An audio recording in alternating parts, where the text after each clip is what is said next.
AP CM Chandrababu Naidu దావాసు పర్యటన మూడో రోజు. ఈ 3 రోజుల పర్యటనలో ఆయన ఏం చేసిండు, అసలు రాష్ట్రానికి, ఆంధ్రప్రదేశ్ రాష్ట్రానికి ఎన్ని ఎన్ని లక్షల కోట్లు తీసుకొస్తున్నారు, ఏం మాట్లాడారు, గ్లోబల్ సమ్మిట్లో ఏం మాట్లాడారు, ఏంటి వివరాలన్నీ కూడా చెప్పే ప్రయత్నం చేద్దాం.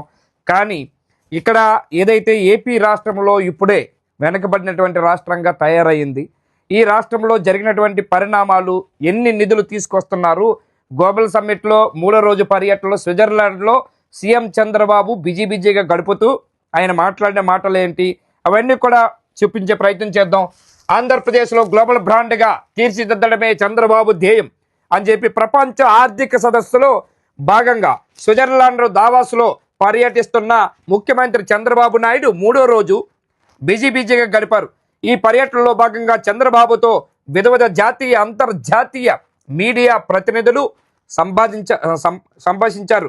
టైమ్ మీడియా ప్రతినిధి టీమ్ హోవర్ట్, బ్లూమ్బర్గ్ ప్రతినిధి జినెత్ రోడ్రిగ్స్, బిజినెస్ టుడే ప్రతినిధి అలోక్ నాయర్, ఎన్డీటీవీ నుంచి ఆయుష్ ఐలావాదాలతోటి ఇష్టాగోష్ఠిలో మాట్లాడిన సీఎం రాష్ట్రంలో పారిశ్రామిక అభివృద్ధి విషయంలో జరుగుతున్న పరిణామాలను, ప్రభుత్వ పాలసీలను వివరించారు.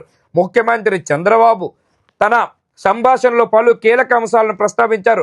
ప్రపంచ ఆర్థిక సదస్సు ద్వారా పెట్టుబడులు ఆకర్షించడంలో పాటు వివిధ రంగాల్లో నూతన పరిణామాలను గమనించడానికి ఈ సదస్సు అద్భుతమైన వేదిక ఉందని, గతంలో ఉమ్మడి ప్రస్తుతం ఆంధ్రప్రదేశ్ను బ్రాండింగ్ చేసేందుకు వరల్డ్ ఎకనామిక్ ఫోరంను తను ఉపయోగించుకున్నానని చెప్పారు. రాష్ట్రానికి బ్రాండింగ్ వస్తే పెట్టుబడులు వస్తాయని, దానివల్ల అభివృద్ధి జరుగుతుందని, తద్వారా పేదలు సంక్షేమమే అందించవచ్చని సీఎం వివరించారు. అసలు నాడు సింగపూర్ మాజీ అధ్యక్షుడు లీ క్వాన్ యూ, మలేషియా మాజీ అధ్యక్షుడు మహాతీర్ తనకు స్ఫూర్తిగా నిలిచారని చంద్రబాబు పేర్కొన్నారు. తన ఆశావాదినని, భారీ లక్ష్యాలు నిర్దేశించుకోవటం, వాటి కోసం నిరంతరం పనిచేయటం తనకు అలవాటని అన్నారు.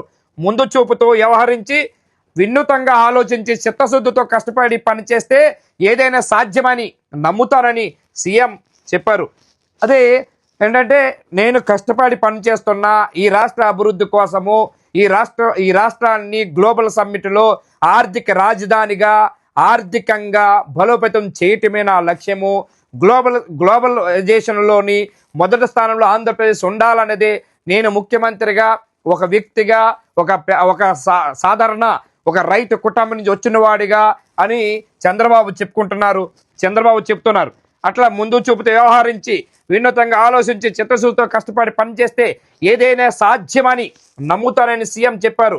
యువతకి ఇదే విషయాన్ని చెబుతూ ఆ దిశగా ప్రోత్సహిస్తానని తెలిపారు. తమది పరిశ్రమలు ఫ్రెండ్లీ గవర్నమెంట్ అని పేర్కొన్న ముఖ్యమంత్రి ఈజీ ఆఫ్ డూయింగ్ బిజినెస్ నుంచి స్పీడ్ ఆఫ్ డూయింగ్ బిజినెస్ విధానం ద్వారా త్వరతగిన అనుమతులు ఇస్తున్నామని చెప్పారు. పరిశ్రమలకు ఎస్క్రో ఖాతా ద్వారా ప్రోత్సాహకాలు ఇచ్చే విధానాన్ని అమలు చేస్తున్నామని, వాటి నుంచి పరిశ్రమల స్థాపన వరకు ప్రతి అంశాన్ని రియల్ టైంలో మానిటర్ చేస్తున్నామని వివరించారు. పరిశ్రమలకు వేగంగా అనుమతులు ఇవ్వటంతో పాటు ఉత్పత్తి వేగంగా జరిగేలా చర్యలు తీసుకుంటామన్నారు. విశాఖపట్నానికి గూగుల్ కంపెనీ రావడం ఏపీ అభివృద్ధిలో గొప్ప ముందడుగా చంద్రబాబు అభివర్ణించారు. ఏపీ ఐటీ మంత్రి లోకేష్ ఈ విషయంలో చూపించిన చొరవ, ఫాలో అప్ వల్లే ఈ పెట్టుబడి సాధించామని చెప్పారు. తమ ప్రభుత్వం అధికారంలోకి వచ్చిన వెంటనే గూగుల్ పెట్టుబడిపై లోకేష్ సంప్రదింపులు జరిపారని ముఖ్యమంత్రి తెలిపారు. వ్యవసాయంలో టెక్నాలజీ వినియోగంతో పరిస్థితులు పూర్తిగా మారుతున్నాయని, రాష్ట్రంలో అగ్రిటెక్ విధానాన్ని అమలు చేస్తున్నామని చంద్రబాబు పేర్కొన్నారు. గ్రీన్ ఎనర్జీ, గ్రీన్ అమోనియా గురించి కూడా మాట్లాడారు.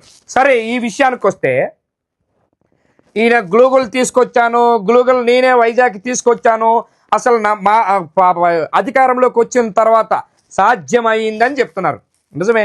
ఓ పక్కేమో వైఎస్ఆర్సీపీ మాజీ మంత్రి గుడివాడ అమర్నాథ్ చెప్తున్నాడు, నేను వాస్తవంగా ఈ గూగుల్ ఏదైతే ఉన్నదో అదాని సెంటర్ తీసుకొచ్చింది మేము.